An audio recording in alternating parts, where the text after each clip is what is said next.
So in the previous two episodes we built these base cabinets, and this cabinet in particular got the shelf pins for adjustable shelves. Not everything needs adjustable shelves. Shelves can be wasteful because stuff will get to the back and you'll never be able to get to it. The easiest solution is something that pulls out, maybe like a drawer.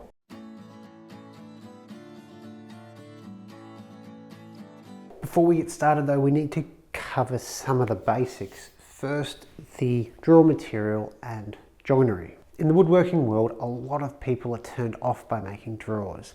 And that's because there's a very vocal segment of the community that really poo-poo anything that's not dovetailed. Yes, dovetailed drawers are super strong and they'll hold up for generations. But a well-made drawer using modern glues and a variety of different joinery methods will hold up really well too, at least my lifetime's worth. I've actually talked about this in the past where I did a video on making drawers 3 different ways. I went for dominoes, box joins and locking rabbit joint. In this video we're going to go with pocket holes. This was actually brought up in that video, but at the time I didn't have a pocket hole jig, so I kind of go ahead and do it.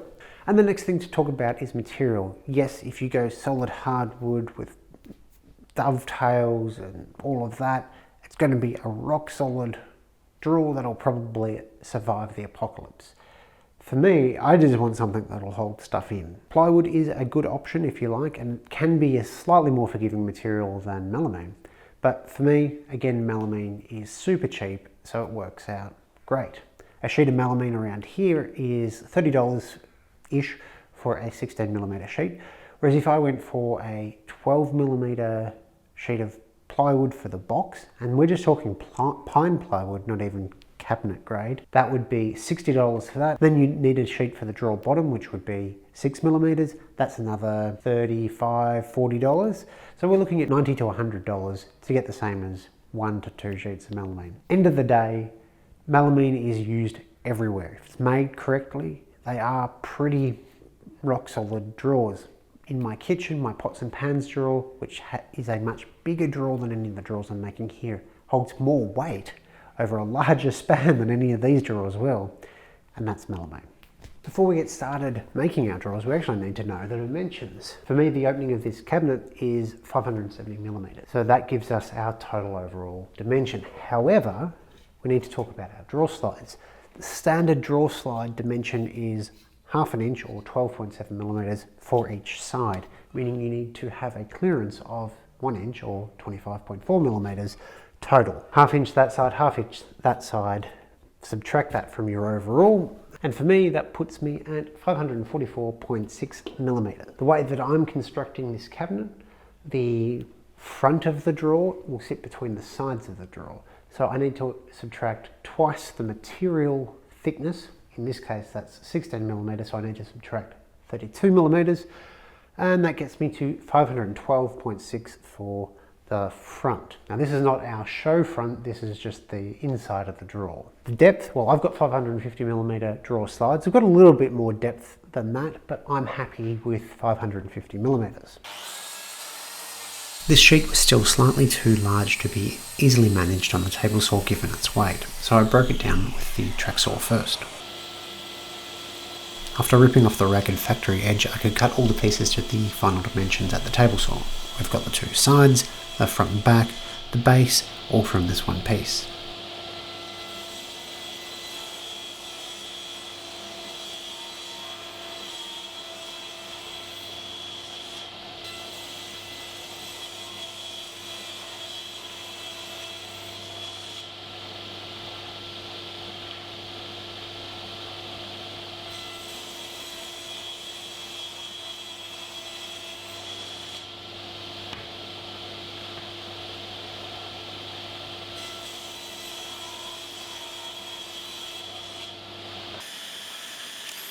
As I mentioned, it's going together with pocket holes. The front and back pieces get pocket holes that will go on the outside so they're not visible from the inside of the drawer. The drawer bottom will get pocket holes on the underside. I went a little bit pocket hole crazy with them.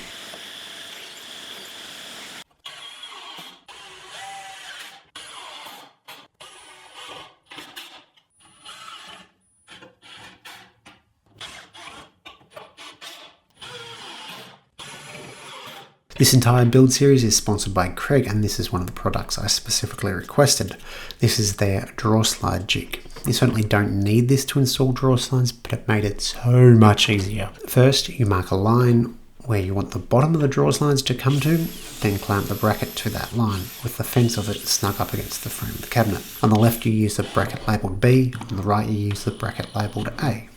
After that, it's just a matter of placing the drawer slide on top, positioning it for the relevant reveal, so I use an offcut to offset the drawer slide by 16mm.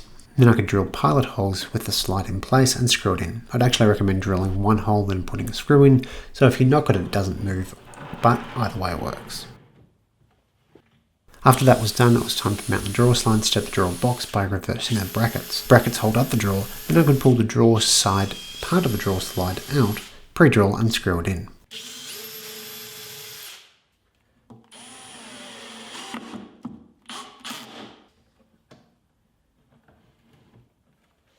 For the last couple of screws on either side, I did have to pull the entire drawer out. I think that's more of a brand by brand thing, but once you've got those two screws in and aligned, the drawer slide really won't shift on you.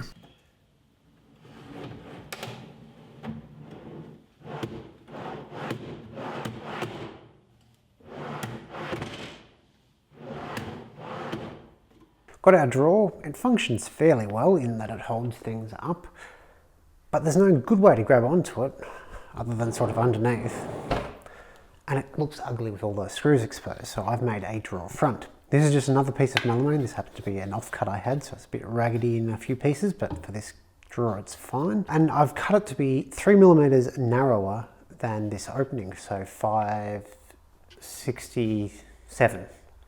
I've also edge banded it on all four edges, and we're now going to attach that to the drawer front. So I like inset drawers. That means that the drawer front fits inside the frame and it gives a very nice clean look. So to attach the front, we're going to drive some screws through, but first we need to temporarily attach it with some double-sided tape.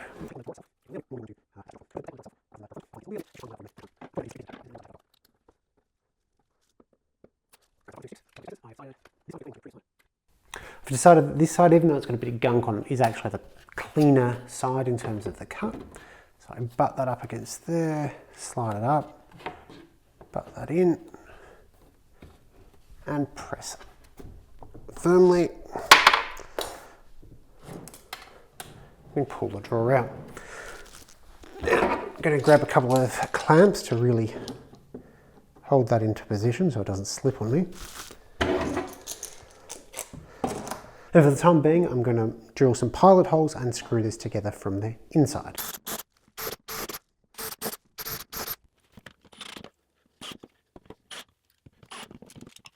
We need to attach a handle to get into this drawer, otherwise it's going to be pretty hard to get into it. To do this, I'm going to use the Kreg hardware jig, cabinet hardware jig, and this is for installing, well, handles. So this jig has a fence and some rubber grippy feet on the back. You can undo these knobs to get the height right. You want that set to about half the height of your drawer. And because my handle, this guy here, has 128mm spacing, that's what I'm using. So these lock into each of the little grooves, and you just tighten away. So to put this in place, I'm just going to sight down the little guide window here so that my line is in the center, and clamp the jig on. The only negative I've found with this particular jig is it requires a 3/16 or 4.5mm bit, and it doesn't come with one. If you've got an Imperial set of drill bits laying around, I'd recommend using that rather than a 4.5mm bit, because there's just a little bit of slop, because 3/16 I think is 4.7mm.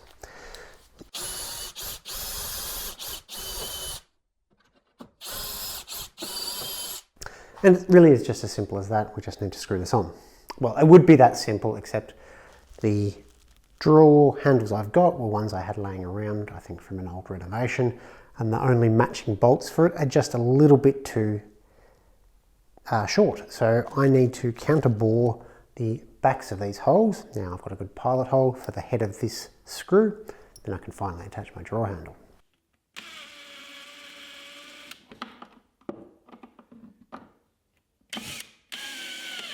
So there you go, that is your basic drawer. I'm really quite a fan of the full extension drawer slides because, well, the drawer comes all the way out, right to the back, so there's nothing hiding underneath. There are overextension drawer slides, which I've got on some of my other drawers. And if you're in a workshop or kitchen, that would be my recommendation, just for the weight loading and nothing tipping out on you. This bank here is only going to have the one drawer, and the reason why I filmed this one is being on the end, it's just the easiest for me to shoot video. If we take a gander at the rest of the cabinets, we can see that I've already got a whole bunch of drawers in. These were all left over from the last cabinets I built, which is why the opening of these cabinets is 570mm, because it is perfect for what I already had.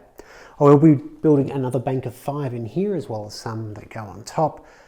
But for now, you'd use exactly the same method, and when I build more drawers, when I can afford more drawer slides and more melamine, that's what I'll be going with for those. In the next part of this series, we'll be tackling a cabinet door and the Mitre Saw fence. However, that may not be next Sunday, it may be the week after. I'm a bit under the weather at the moment, so sort of playing things by ear. If you like what you've seen, don't forget to like, comment, subscribe, all that sort of stuff. If you're after any more information about some of the tools that I'm using, like the Kreg tools or saw blades, glue brushes, all those sort of bits and pieces I use in the workshop, there are links to a lot of that stuff in the description below. Thanks for watching.